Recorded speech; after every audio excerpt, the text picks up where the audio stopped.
নমস্কাৰ বন্ধুসকল, মোৰ চেনেললৈ আপোনালোকক স্বাগতম জনাইছোঁ। মই আজি এটা নতুন ৰেচিপি লৈ আহিছোঁ। ৰেচিপিটোৰ নাম হৈছে আলু পোস্ত। খুবেই সহজ ৰেচিপি হয়। ভিডিঅ'টো চোৱাৰ আগতে যিসকল মোৰ চেনেলত নতুন হয় তেওঁলোকে মোৰ চেনেলটো ছাবস্ক্ৰাইব কৰিব আৰু শেষত চাই কেনেকুৱা পালে জনাবচোন। পোস্তৰ বাবে মই এয়া আফুগুটি তিয়াই থৈ দিছোঁ। মই 2 চামুচ আফুগুটি তিয়াই ৰাখিছিলোঁ 1 ঘণ্টাৰ বাবে আৰু মই এইখিনি মিক্সি জাৰত দি এটা পেষ্ট বনাই লৈছোঁ। মই ইয়াতে জ্বলাও দিছোঁ, জ্বলা 4টা দিব। যিসকলে কম জ্বলা খায় সেইসকলে কমকৈ দিলে।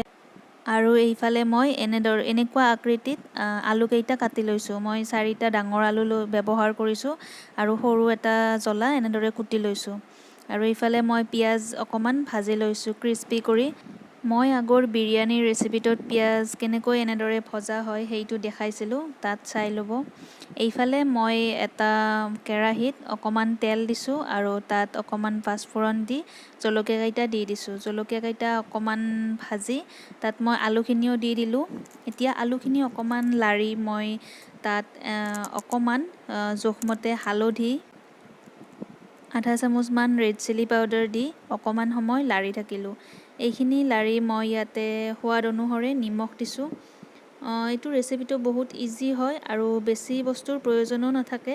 সেয়েহে এনেদৰে মই বনালোঁ আৰু আপোনালোকক দেখালোঁ। এইখিনি মই নিমখ দি অকণমান সময় লাৰি ঢাকন লগাই থৈ দিছোঁ। 5 মিনিটমান সময় মই ঢাকন দি থৈ দিছোঁ।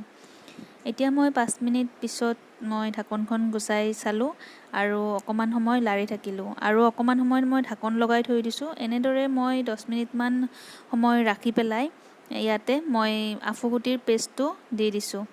আফুগুটিৰ পেষ্টটো দি মই অকণমান সময় লাৰি 5 মিনিটৰ কাৰণে আকৌ ঢাকন লগাই থৈছোঁ আৰু গেছটো একেবাৰে কমাই ৰাখিব যাতে আলুখিনি লাগি নধৰে। আলু পোস্তৰ ৰেচিপিটো ৰুটিৰ লগত খাবলৈ বহুতেই ভাল হয়। এইবাৰ মই এইখিনিত পানী দি দিম। মই পানী অকণমান ব্যৱহাৰ কৰিছোঁ, আপোনালোকে নিজৰ ইচ্ছা অনুসৰি ব্যৱহাৰ কৰিব পাৰে, কিন্তু বেছি পনীয়া হ'লে খাই পেলাই ভাল নালাগে। সেয়েহে মই পানী অকণমান ব্যৱহাৰ কৰিছোঁ আৰু পানীখিনি একেবাৰে শেষ হোৱালৈ মই লাৰি আছোঁ। সেইখিনি সময়ত আৰু ঢাকন দিব নালাগে। এয়া মোৰ আলু পোস্ত হৈ গ'ল।